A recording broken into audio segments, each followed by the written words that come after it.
Thank you so much. Thank you for having me. Thank you so much for organizing this, and thank you all for being here. This is my first opportunity to speak in person about my book, which is exciting. I had to make check before I left the house I wasn't wearing sweats on the bottom or something like that, like usual. So my book, Another Aesthetics is Possible, grew out of research questions that I've pursued for about 20 years. Most broadly, these are questions about the role of artists and other intellectuals in class struggles. And I use the term class struggles in the broad sense that it's given in Marx's thought, where it names collective struggles that develop on the material base of the production and distribution of resources and means that ensure life. More specifically, I have focused my research on the role the arts have had and can have in left movements that seek emancipation, equality and emancipation from oppression and exploitation. Related to this are questions about how to analyze the politics of aesthetics and how to historicize art practices whose development is bound up with specific political struggles. So I have pursued these research questions by studying 20th and 21st century art practices that have self-consciously been linked to left social movements, ranging from the Chicano and Black liberation movements and contemporaneous Latin American revolutionary movements, to those experimental artistic practices that I examine in my book, and these particularly emerged in the last 2 decades in connection with social movements in Mexico, Argentina, and the US. So my book offers a detailed study of the work of a half dozen artists and art collectives. They include the Buenos Aires-based group, Grupo de Arte Callejero, whose name means street art group, the Argentine-Chilean collectives, etc., and the Internacional Errorista, Fran Illich, who is a writer and media artist from Tijuana, now based in New York, Chicana visual artist Sandra De La Llosa, and the Pocho Research Society of Erased and Invisible History that she created in LA, as well as the writer Ricardo Baracho, who's a colleague of mine at UPenn. The works that I examine include ephemeral works of poetry that have been posted in public spaces, guerrilla historical monuments, surrealist street theater, urban interventions and design practices that incorporate critical cartography, manifestos, documentary video, and a transmedial artwork that takes the form of an alternate reality game.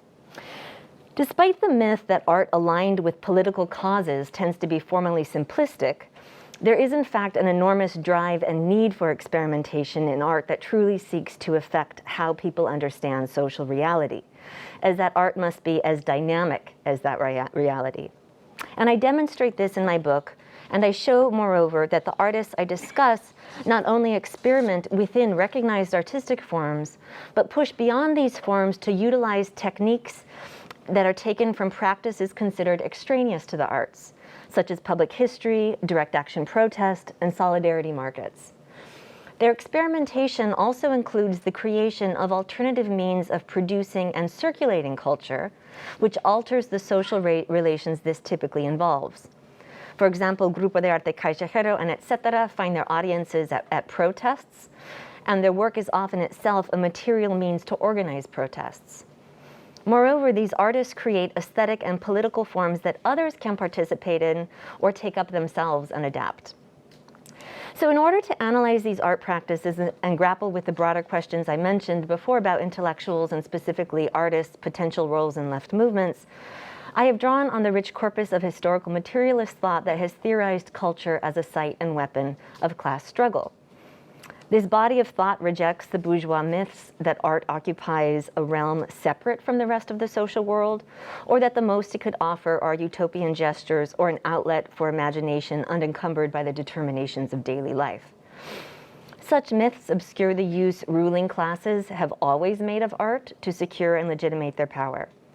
Instead, this tradition of thought recognizes that because art and other cultural forms shape humans' consciousness, they are always implicated in ideological struggles that themselves precede and exceed individual works of art or art's discourse. So in my book, I treat aesthetics as a component of ideology. The original meaning of aesthetics, which pertains to sense and perception, helps me to discuss ideology as a compositional process through which our consciousness is socially forged via material practices. These not only shape our conscious ideas, but also our perceptions, habits, values, and desires. And I have elaborated on this in greater detail in the current book project that I'm writing with Gabriel Rockhill, Revolutionizing Aesthetics. And part of this has been published in our article, Toward a Compositional Model of Ideology. So as I explained in that article and in my book, ideology actively shapes human cognition and perception by forging collective worlds of sense that make sense. And it's important that we think of sense in both ways, right, as cognition and perception. But by make sense, I mean provide for a practical consciousness, something we use to, navigate the world, that is often incoherent and contradictory. This is what the philosopher Antonio Gramsci refers to as common sense, when he talks about how we are products of the historical process that has deposited in us an infinity of traces without leaving an inventory. He juxtaposes this to the need for developing good sense as a critical consciousness and a coherent understanding of social reality and its contradictions and the forces affecting its development. So my book shows how artworks can cultivate and promote this kind of good sense. And its title echoes my argument that because aesthetic practices shape how we perceive and understand the world, they can and do participate in the multidimensional and collective labor of creating and defending another social reality. And in my book, this is specifically a world beyond capitalism. While my book focuses on art practices, I analyze these as they participate in ideological struggles that are ranged across the social landscape and have rich aesthetic dimensions. So to demonstrate what I mean, I want to turn to talk about the first chapter, which is called Through an Anti-Colonial Looking Glass. It focuses on the work of Fran Illich and the ways it has been connected to and influenced by the political praxis of the EZLN, or Zapatista Army of National Liberation. The EZLN is a rebel army and political force in southern Mexico whose anti-colonial and anti-capitalist praxis has developed through the cross-pollination of Marxist revolutionary and indigenous communalist praxis. Illich has long been a fellow traveler of the EZLN and has engaged in the broader social movement that is constellated around it through his art and his activism.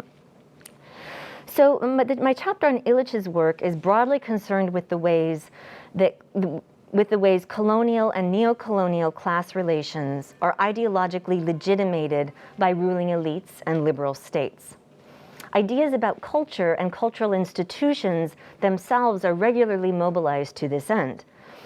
I demonstrate how oppressive and exploitative neo-colonial practices are normalized via the composition of bourgeois colonial worldviews, which include deeply felt moral convictions and which rely on the systemic effacement of history as well as on racist conceptions of human collectivities.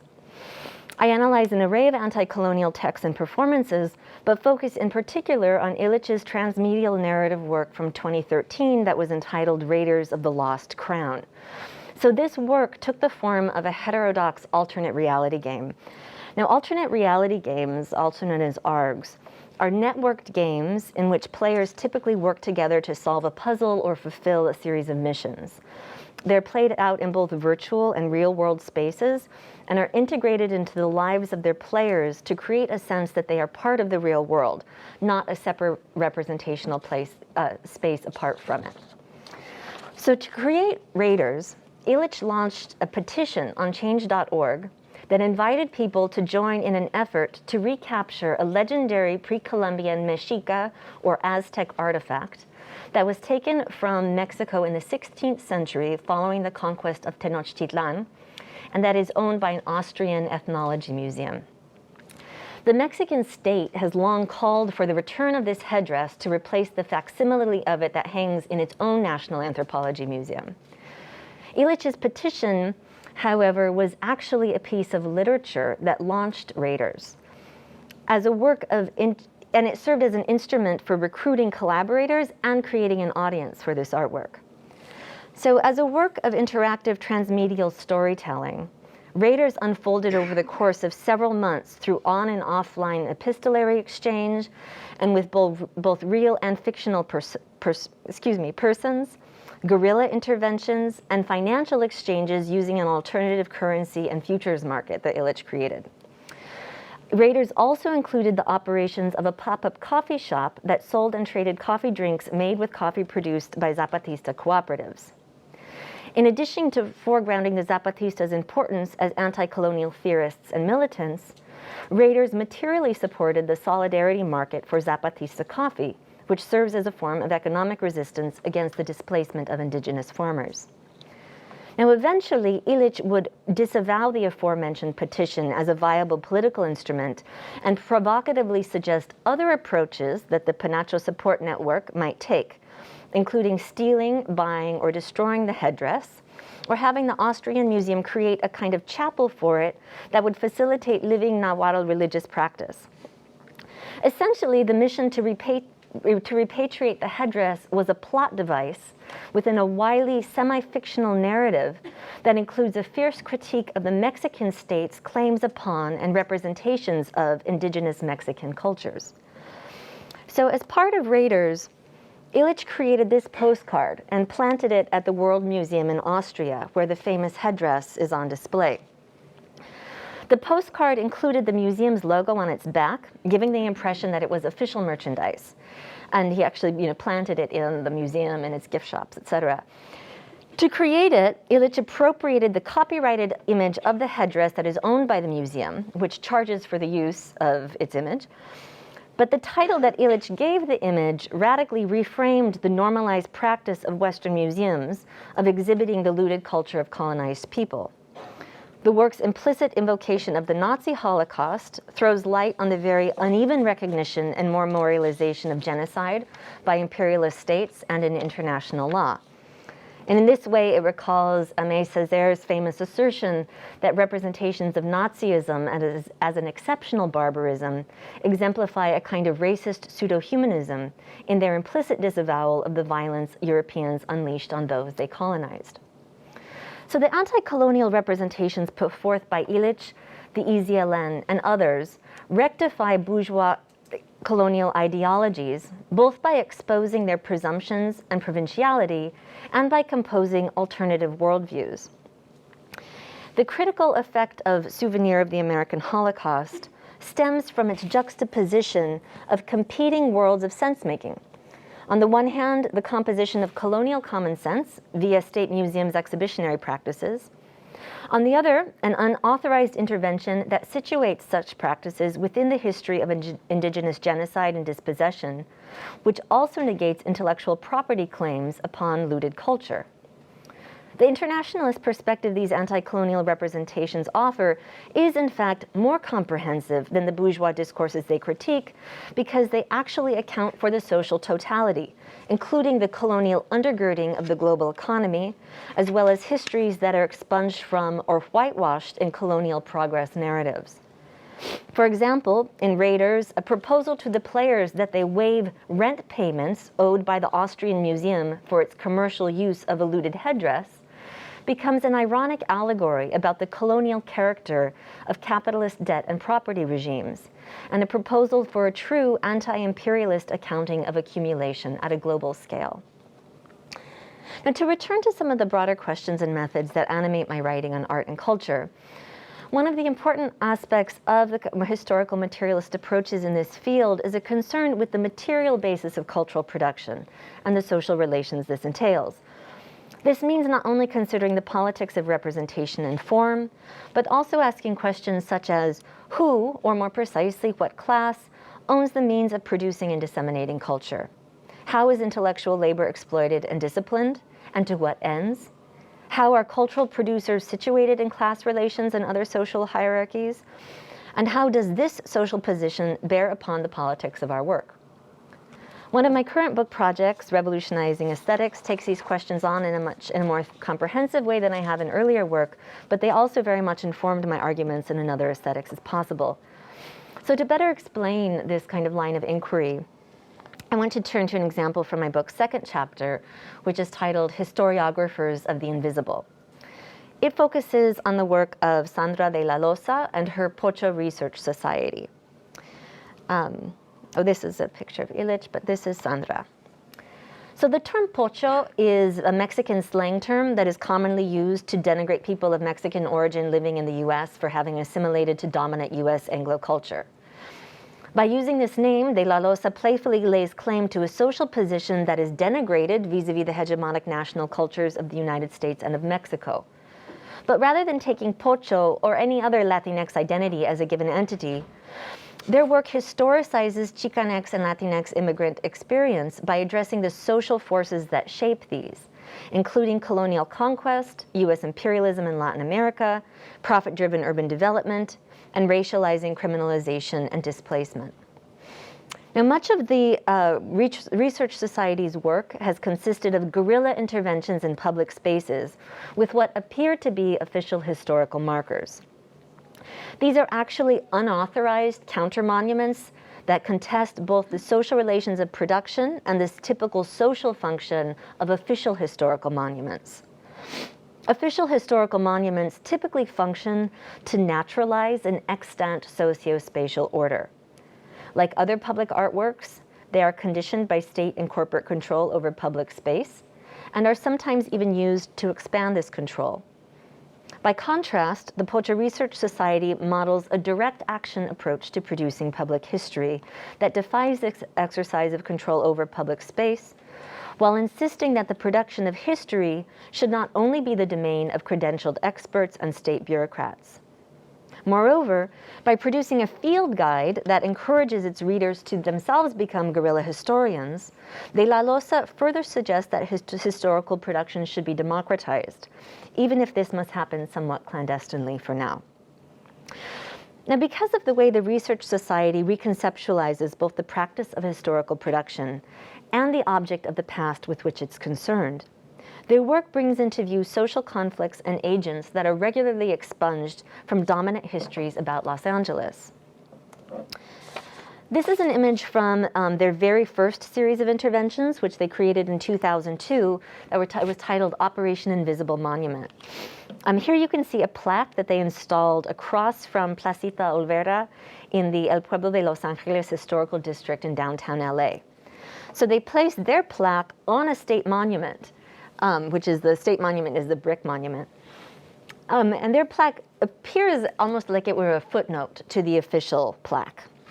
Now, the text on the state monument commemorates the bicentennial anniversary of the founding of the city of Los Angeles, which, according to this plaque, occurred when Spanish colonists first arrived and established a mission on the land. It's highly exemplary of kind of nationalist and colonial ideologies, as this state plaque erases the history of the Gabrieleño and Tongva people, as well as the history of the U.S.'s war on the Mexican Republic, through which the U.S. state acquired approximately a third of Mexico's territory, including the site in question. Now, the Research Society's unofficial plaque does not attempt to correct these omissions. Instead, its placement beneath the state's plaque stages a juxtaposition between different epistemological and practical frameworks of historical production, which themselves invite radically different ways of perceiving the same geographic site. The Research Society's plaque describes the same site as an official arrival point and site of sociality for Mexican and Central American immigrants. It discusses key causes of this migration, including U.S. imperialist interventions in Central America, and it also addresses the local history of the sanctuary movement, which aided Central American refugees. The underlying logic of its historical narrative contests the anti-immigrant racism that suffused the historical context in which it was created, as well as the nationalist logics of the state plaque above it. It situates this site in Los Angeles within a transnational history whose protagonists are working-class migrants. And its way of telling history negates nationalist sociospatial imaginaries that naturalize borders and the international division of labor. Moreover, it directly addresses the role of U.S. imperialism in forcing Latin American people to migrate.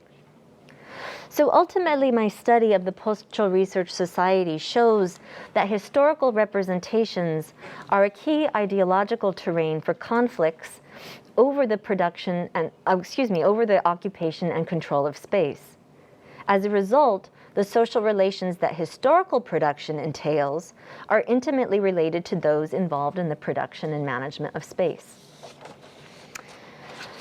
So when I argue that the artworks that I examine in my book cultivate a critical good sense, I want to be clear that this capacity does not simply derive from the individual artists who made the works, but from the knowledge that has been collectively produced through the praxis of social movements and collective struggles with which the artists have various type of connections.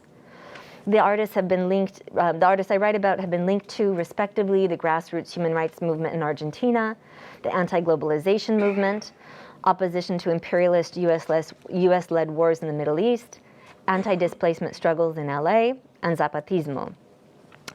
I focused my interest in the politics of art around the relationship that specific art practices have to movements for several reasons. First, it appealed to me as a materially grounded way of analyzing the ways political agency is exercised via cultural expression, without suggesting that art or culture alone are sufficient to bring about meaningful social change. Secondly, I wanted to demonstrate how movements have influenced contemporary experimental artistic practice, as well as show how writers and artists have contributed to movements with their art. Thirdly, because artistic practices that are articulated with movements contribute to these movements' archives and repertoires, analyzing them can also offer insight into the history of particular movements, their contradictions, ideological tensions within them, and their possible future horizons. Now, this last point, I think, is most clearly demonstrated in the final 2 chapters of my book, which are based on research I did in Buenos Aires over the course of several years. I began this research with an interest in the way that artists were affected by Argentina's 2001 financial crisis and popular uprising, as well as the popular movements that flourished in Argentina in this conjuncture. Now, this financial crisis was the result of decades of neoliberal restructuring that eviscerated Argentina's working class. It brought to head a major crisis of legitimacy for the Argentine state, whose managers had sacrificed the well-being of the people to facilitate profiteering by local and international elites. And this crisis of legitimacy is clearly reflected in a performance by Etc. titled El Mierdazo, which roughly translates as shit attack. This was a participatory performance come protest the artists organized through popular assemblies and independent media outlets in Buenos Aires. It started by proceeding down a major avenue to arrive at the steps of the National Congress, where representatives were debating the annual federal budget. Inspired by the popular phrase, "Cómo nos cagan los políticos," or politicians really shit on us, the Mierdazo inverted these terms and culminated in a collective throwing of shit onto Congress. So in this work, theater is not an artistic mediation. It's not a virtual space apart from the real world. Rather, theater becomes a device for organizing an act of protest and for giving a collective aesthetic form to an insurrectionary political subjectivity. Now, in my book, I examine the ways that Etc. and Grupo de Arte Callejero have used their art to contribute to the grassroots human rights movement in Buenos Aires. This movement has been the principal force for demanding justice for state terrorism committed under Argentina's most recent right-wing military dictatorship.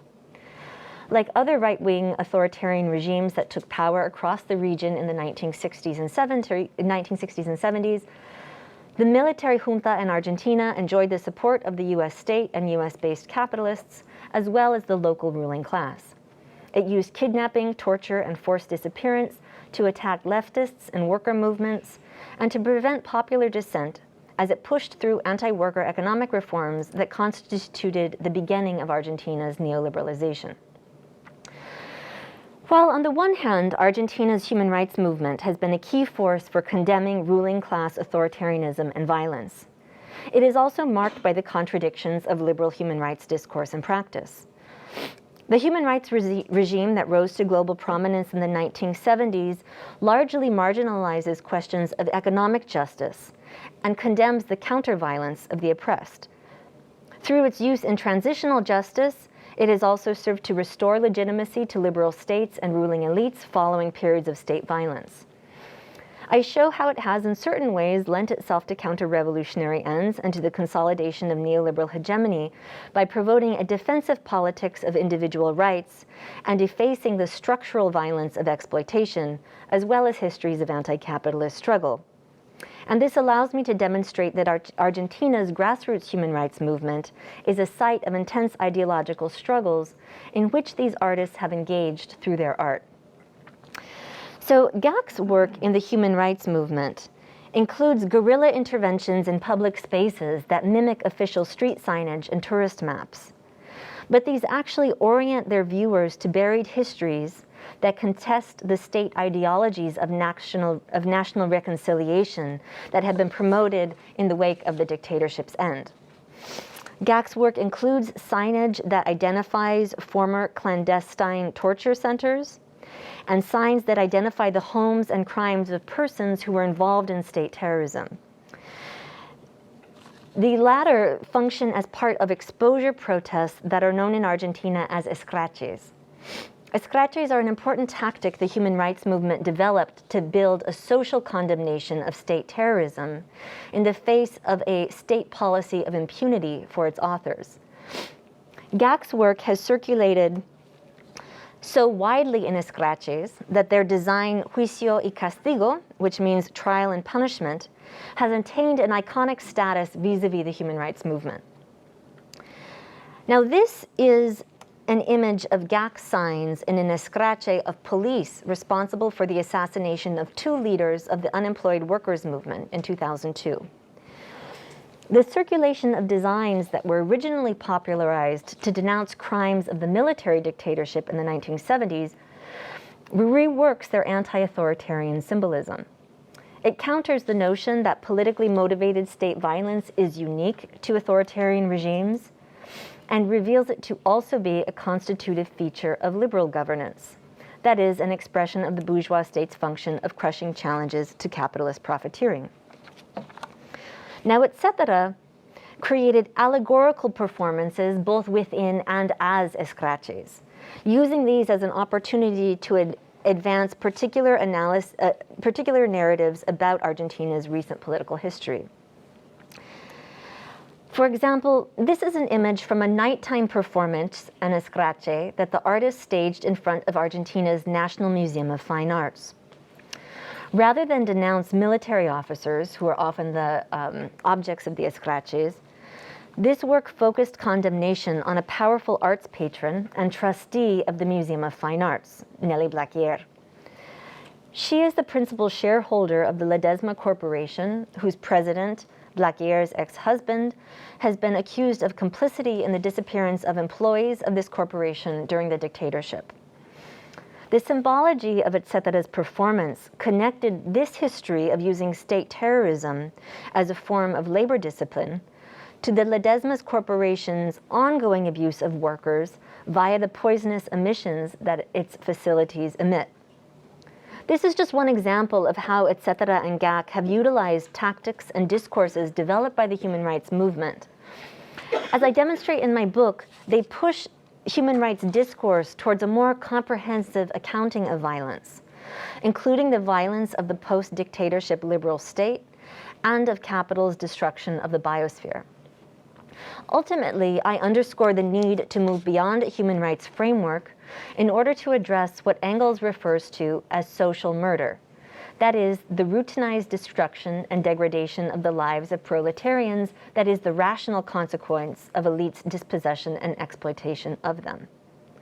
I also argue that one of the crucial stakes in ideological struggles taking place in the human rights movement is how we understand the class character of the liberal state. Related to this is the possibility of dismantling the myth that liberalism is a bulwark against authoritarianism to instead recognize that it is a mode of capitalist political management that often operates in a manner that is complementary to bourgeois authoritarian state projects. Now, my book's final chapter underscores the urgency of recognizing the violence liberal states wield and the ideological formations that encourage the embrace of this violence on the part of their citizenry. In it, I analyze guerrilla performances, street poetry, media interventions, and documentary video created by GAC, the Grupo de Arte Callejero, etc., and the Internacional Errorista, in the years immediately following Argentina's popular uprising. This period is cynically referred to as the period of normalization. During this time, this period of so-called normalization, And I should add that the popular uprising overthrew the president and the entire cabinet. So this, is coming in the wake of that. And during this period of the years following, state hegemony was reestablished under a progressive populist government that delivered mild redistributive reforms and brought anti-systemic movements to heal through a combination of co-option and repression. This government adopted the symbolism of the human rights movement as its own and formed an alliance with leading human rights organizations.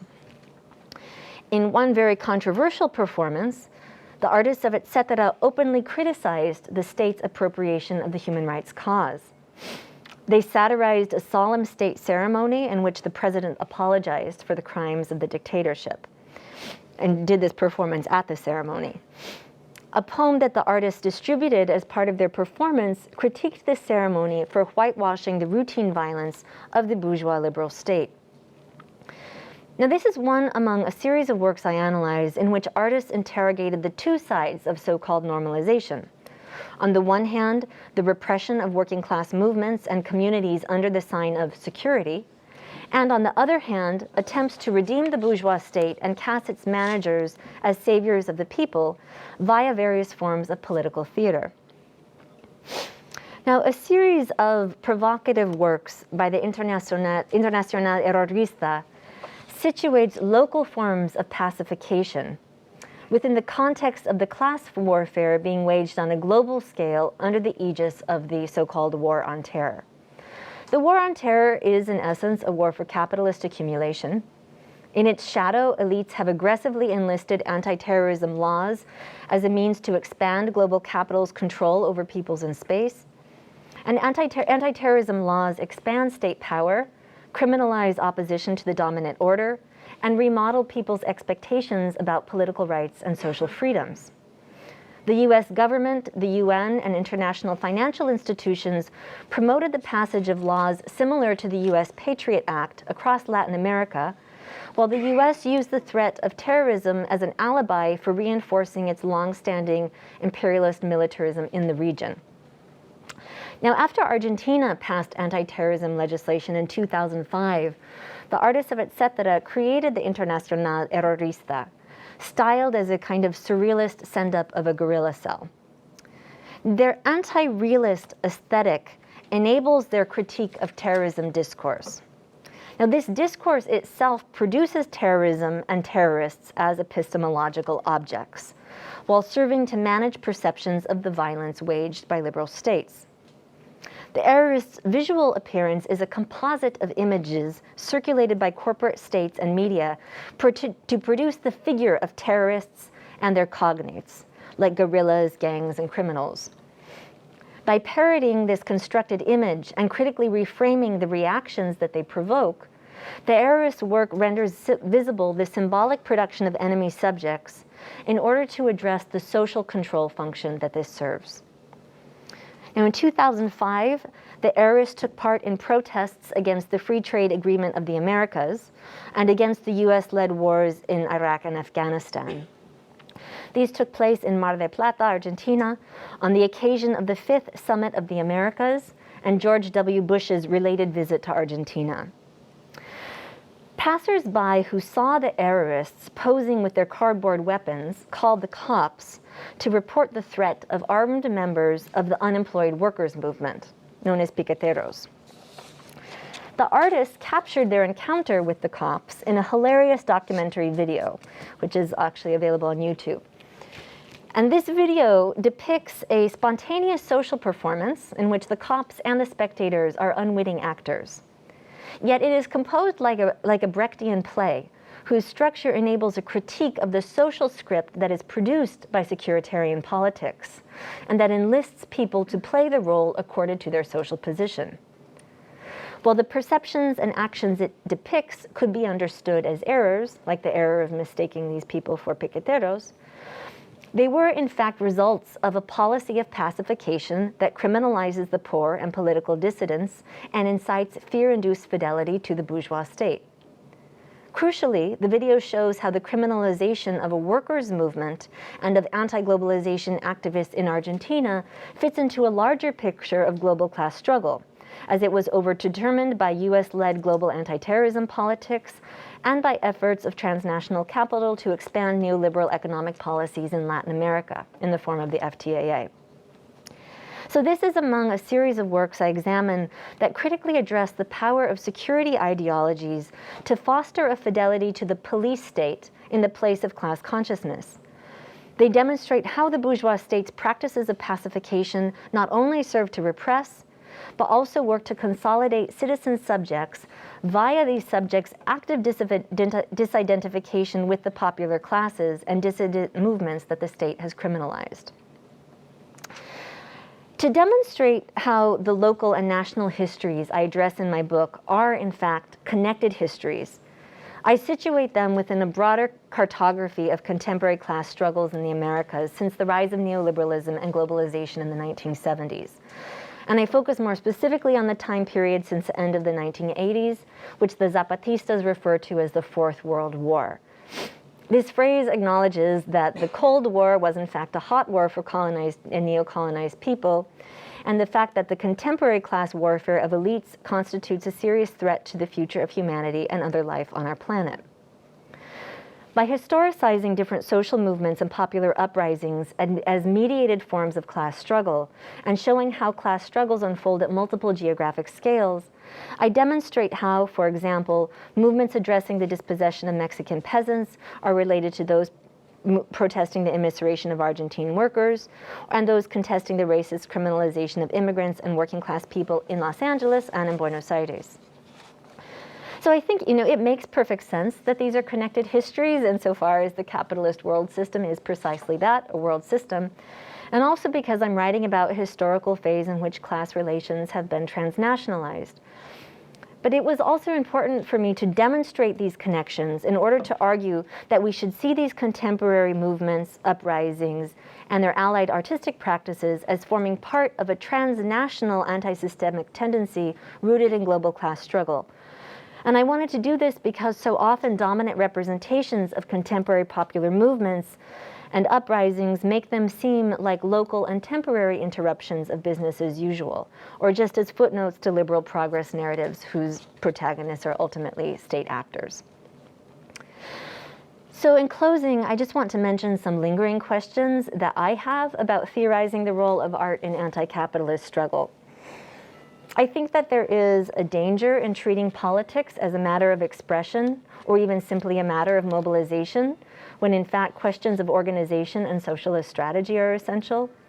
And there is often, I think, an optimism of the intellect at work when we are too quick to identify radical potentials in what are in fact primarily symbolic acts. I've also wondered if the fetishization of spontaneous popular action over and against the need for organization and strategy dovetails with a mode of analysis that seeks out signs of a potential for social transformation, but can't articulate how that potential will be concretely mobilized to that end. And while I am absolutely celebrating and arguing for militant art, I also believe that claims about the politics of art should be tempered by a realistic understanding of how social transformation takes place, and that it cannot be achieved by ideological or cultural struggle alone. And this is not, of course, to say that art and culture are unimportant. Rather, it is to say that their significance and potential only come into clear view when we analyze them as part of a larger social totality. Thank you very much.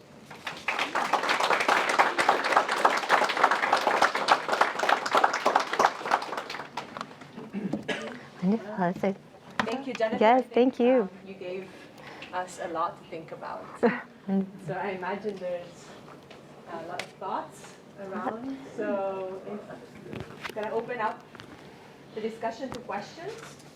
So anybody who's interested, I think the talk also resonates a lot with what some of the themes we touched upon in at least my class, and how cinema, specifically with Los Rubios, or documentary cinema, and even in fictional cinema, play out a role in reconstructing collective memory and how they affect the way we think about history and the way we tell history. So I know it resonated. I know it touched upon some stuff we've studied. So if you have any questions, feel free. Or else, I'll go ahead. Yes. Thank you so much for your presentation. I wanted to know if you could speak further about your methodology or how you interacted with the artists themselves, or how did you travel to these countries, and just to speak more about that, your process. Yeah, thank you. That's a great question. Well, I actually started this research when I was in college. So I would say that to just emphasize, I think if you're interested in research and you're a student, I really encourage you to go for it, and to also use resources that are available to you when you're a student to get out and meet people and travel and do research, because that's what enabled me to get into doing this. I started actually from an interest in art of the Chicano movement when I was in college, and that was how I first became interested in political art and the kind of broader questions of how to study it.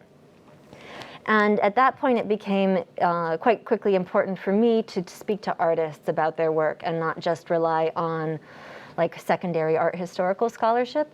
And that was, at that point, it was also specifically because there was such a dearth of scholarship on the art of the Chicano movement as compared to, let's say, more broadly canonized art.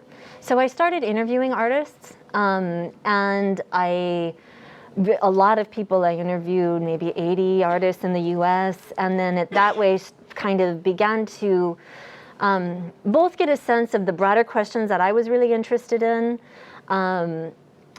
I realized how I was, very interested in these questions of the relationship between political movements and art.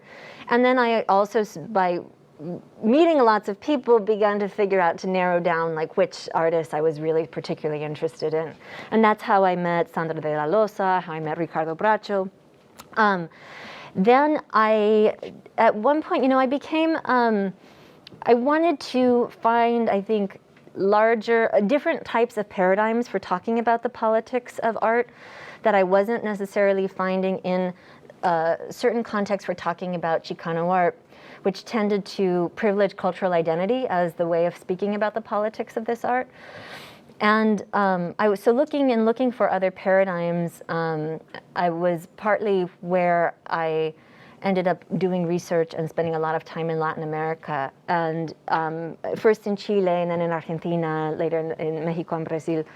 And that was a similar thing where I interviewed a lot of people and did a lot of studio visits, and then found the kind of practices I was really interested in. And sometimes that was, finding one person who I thought was really interesting and saying, who else should I meet? Who else do you know? Who do you learn from? And then kind of going from there. So that became a big part for me of learning about these practices. And then also at that point, I needed to learn about the activist organizations these artists were involved in, the movements they were part of. And so that involved both, reading books, but also going to events, going to scratches, going to meetings. And then I had to teach myself a lot of history to write this, to really properly understand the history of these movements, to understand how people had become politicized. And there was also an aspect of this that was not just understanding their these people who were, kind of came of age in the 90s, but also understanding their parents' generation, the broader historical context that they were working in. So that became, as I was writing the book, a lot of that was just learning that history and learning how to think of that history also as not just a national history, but think transnationally, right? To see how the US's history is actually connected to Argentina's history, Mexico's history, et cetera. So I hope that helps to answer your question. I think I'm going to follow up. Yeah. I was also interested in the method because, thank you for the talk, first of all. But, I think you do a very nice job in showing how art can affect social change, can create social change, but also how you as a scholar can connect to the action. Mm-hmm. So connect your theoretical, academic art, all the reading with the interviews. Mm-hmm. Right? So you have this going into the world approach, which is refreshing, inspiring. Thank you. But so, and there's so many connections in your work. So it's, and you talk about knowledge collectively produced. So it was to follow up on the question. I wanted to know how the collective aspect of the artworks, your method plays out into your research, because also the artists that you work on work collectively or work collectively with social movements. So just like how the collective as an alternative also to individualism. No, yeah, absolutely, and I think that's absolutely something that intrigues me about all of these practices, because it's, it's. And I should say, I also worked in the art world for a while. I worked in a nonprofit art center and things like that. And so I think what I really appreciated also is there's a effort in a lot of these works to get beyond the kind of fetishization of the figure of the individual artist as a genius, as if everything comes from, rather than an artist as one agent in the world who's constantly learning from other people, and putting your little grain of sand into these larger projects. And I think the latter approach is much more kind of how these people work, and in different ways. In some cases, the collective nature is like in Illich's work. He develops this, participatory aspect of storytelling that people can participate in, that they could do their own artworks inspired by the search for the headdress and things like that. But they were, and these become part of this broader story that unfolds collectively. In other cases, it's more about creating, almost like creating forms like the mierdazo that I talked about. What is really interesting to me about that is it responds to a kind of sentiment that already existed among people and kind of creates an aesthetic form that people can participate in, and express this feeling that they already have, but gives it a kind of collective aesthetic form. And in that way, building on other longer histories of activist art in Argentina that have done precisely that. GAC's work, I think, is really interesting in the way they work collectively, because they don't sign their works. They don't have a kind of proprietary relationship to all of those signs they create. And they say that they create them anonymously because they want to inspire other people to think that they could do that too. Not to think oh, this is just something that just some artist might do. And because they've had that kind of approach to their work, it circulates very widely. Other people use their signs, give up other kind of meanings to their signs, like the image I showed of the Piquetero movement using their signage. So that, I think, is a kind of aspect of working collectively it's not even just about that there's more than one person in the collective. I don't think that's it's more this kind of ethos of how they connect their practice to these other types of collective endeavors, right? And this particularly collective political endeavors. Because I think Grant Kester is an art historian who's written a lot about art collectives, and he makes this point in I think an important way of saying that when we think of collectives, it's like a collective, a group of people can operate in the kind of mode that an individual artist would. You just have more than one people, but you still have this kind of relationship of individual authorship and keeping your work isolated. But it's more about the ethos of work and the way that people work that is what I think makes these works, that gives them this kind of collective aspect. And I should also say the aspect that you said about my relationship to them and the kind of how I think of that. Because I think of myself not as a critic who stands at a distance from these practices and is. These people are my interlocutors. I've learned from them. Some of them are my friends. And so I think of it more like I'm doing my contribution in the discourses and through the kind of way that I write and do my, my intellectual work, and they are doing theirs. But I think that I think of that more as an alignment than as I would have some kind of, my role would be just a distant role of a critic, if that makes sense. Yeah, thank you for the question. Hi.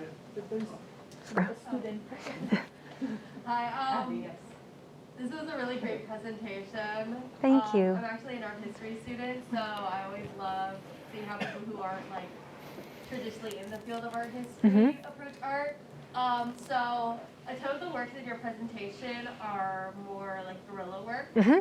So I was kind of wondering your view on how activist art and political art can grow in gallery spaces, or if it's impossible for like truly political art to flourish in the traditional gallery. That's a great question. No, that's a really great question. And I think, and I should say that this work has various types of relationships to exhibitionary spaces. But oftentimes it's like years later, documentation is shown in some of these cases. The case of Illich's work is quite interesting because that Raiders of the Lost Crown was actually commissioned by a performance festival in Austria. And this was a really interesting case where he does plenty of work that is like totally autonomous, independent of these kind of things, but this was an unusual thing to get this commission. So he actually took the material conditions offered by that commission and where they were going to pay for the budget to produce this work and used part of that budget to buy 100 kilos of Zapatista coffee, which then became part of this pop-up coffee shop. So it was, I mean, that's an example of an institutional practice, a commissioned artwork, but using that opportunity not only to inserts a really interesting socially critical discourse into that space, but also materially using that. And that's something, Pablo Picasso did that with his work as well. Plenty of people have, actually thought about how how you might work creatively with the conditions that the institution is offering. And I also should say that some of these people also have gallery or museum-based practices that are, and then a guerrilla practice. So I do think, I wouldn't say that it's impossible to have political art in those kind of spaces at all. But I do think that one certainly needs to recognize that those spaces are not ideologically neutral, are not themselves, even as the example of Et cetera denouncing the art patron and denouncing the whole museum for basically whitewashing the kind of image of people complicit with state terrorism. And I think there's plenty of contemporary examples of artists who have used like invitations by institutions to not only use that platform, but also propose a critical reflection about the institution itself, which I think is, makes a lot of sense. That said, I have an enormous respect for people who also do the work of creating alternative kinds of cultural infrastructure, be that zines, cultural spaces, because there are, a lot of limitations and difficulties and gatekeeping that is imposed by elite art institutions. And so the fact that people create other ways to get their work out or to get other work that people's out, to disseminate that doesn't, culture that doesn't have to rely on those kinds of, on elite gatekeeping institutions, I think is also a really important effort. Thank you. Thank you. Jennifer, thank you for the talk. How successful are these groups, specifically the ones who do performance, to incorporate their audience, like these kind of spectators, their performances? Do you see that they are able to do that? It takes some time. How do these kind of processes happen while they're kind of performing? Are they also inviting other people to join? Yeah. And Like, for example, Etcetera is a lot of their performances in scratches are made to be participatory.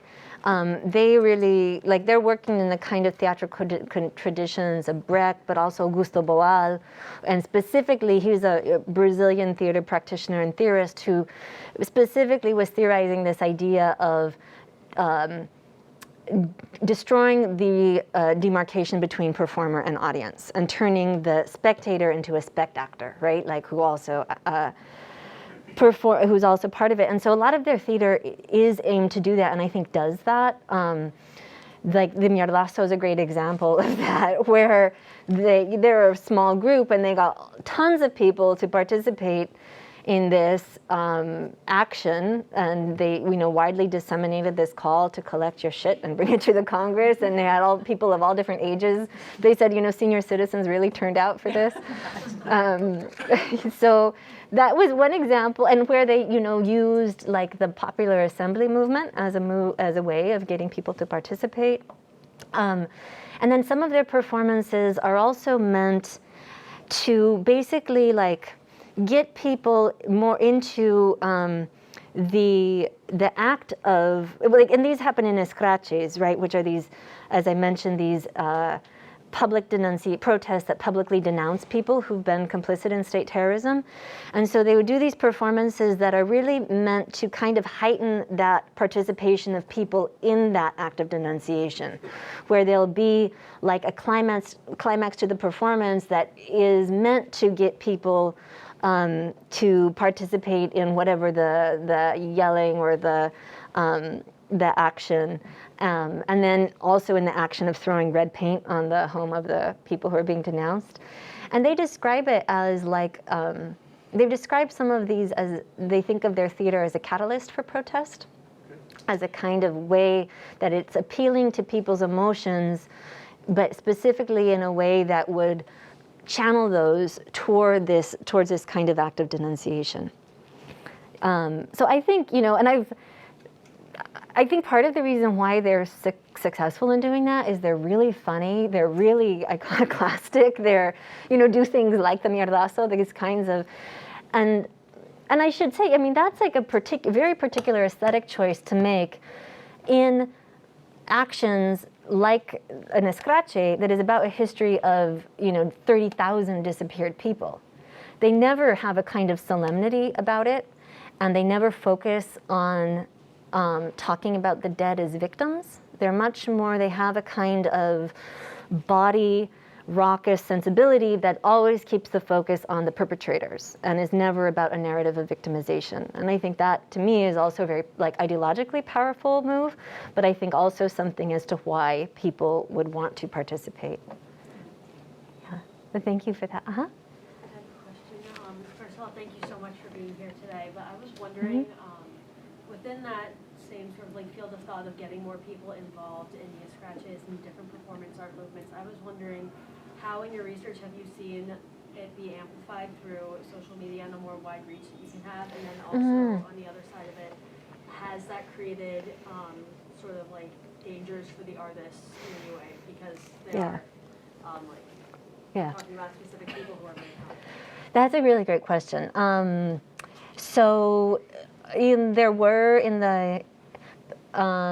There were some dangers for the artists early on, not because of social media, but when they first started doing performances in escraches, initially there was one instance, and I think it was a very interesting one, where they said, we wanted to do a kind of artistically a different thing, so rather one of them dressed up as a construction worker and installed a toilet in front of the home of somebody who was being denounced, and then use the toilet.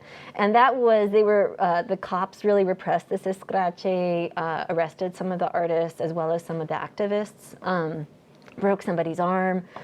That was one example of it. But a really interesting example with Etcetera was they did a performance more recently that involved a giant cardboard helicopter, and it got a lot of social media attention. And this cardboard helicopter can be taken as on one hand to allude to the 2001 uprising when tens of thousands of people went into the streets protesting the government, and the president fled their White House in a helicopter.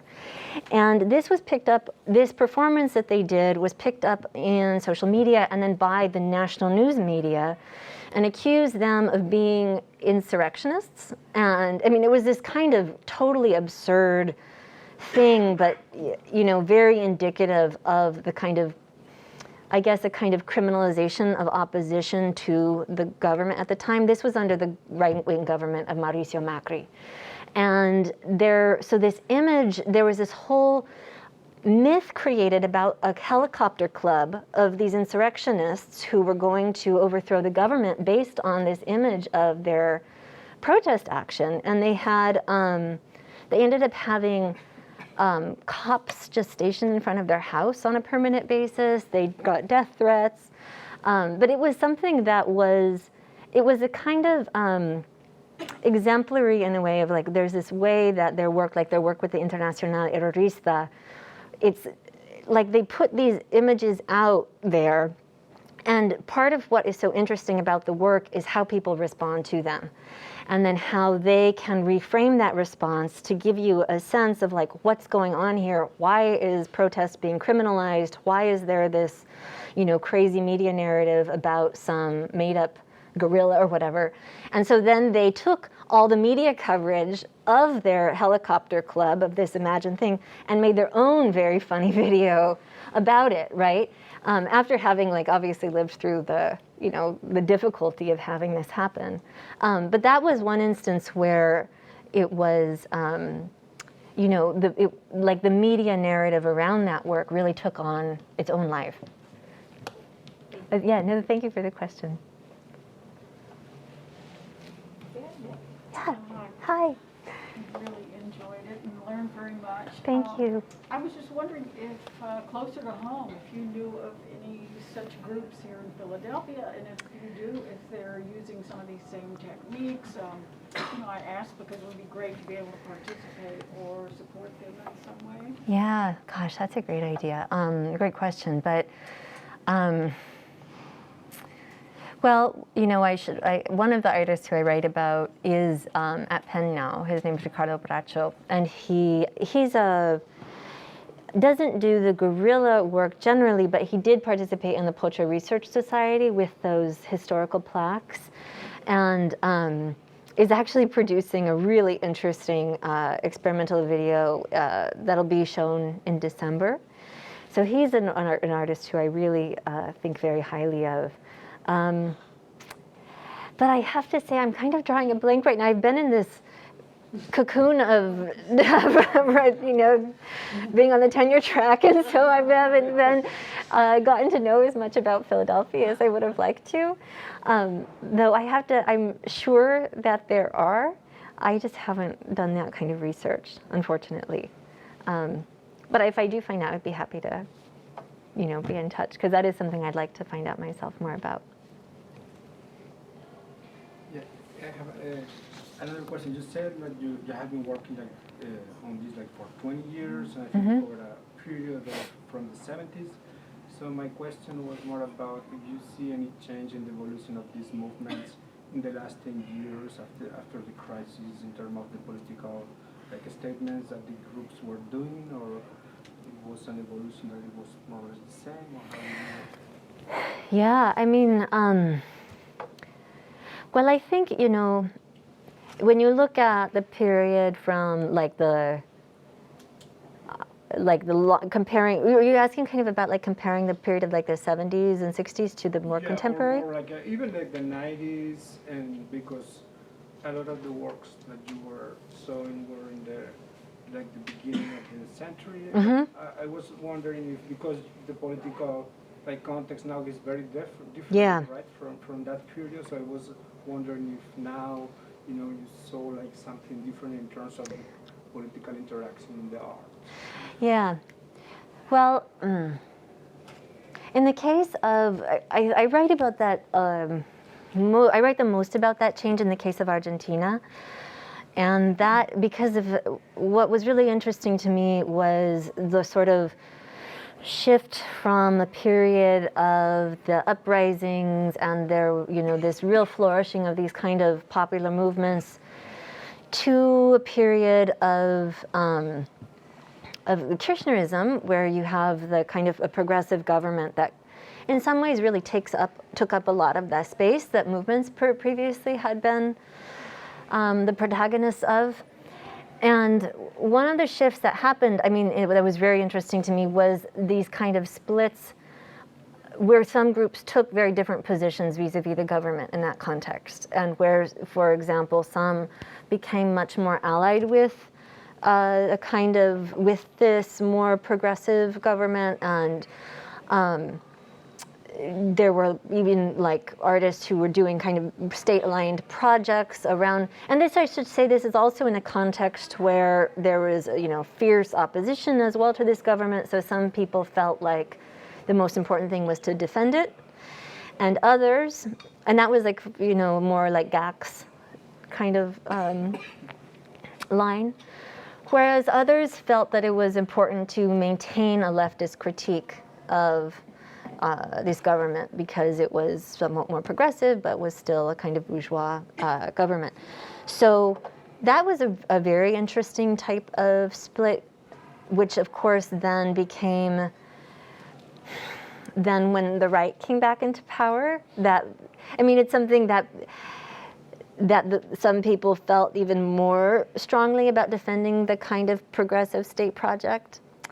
That was a set of, and some of those splits were quite, those divisions among artists and among activists were major ones, where people were kicked out of organizations and et cetera, depending on, if they were kind of aligning themselves with this government or they wanted to really maintain a leftist position of it. That's, I think,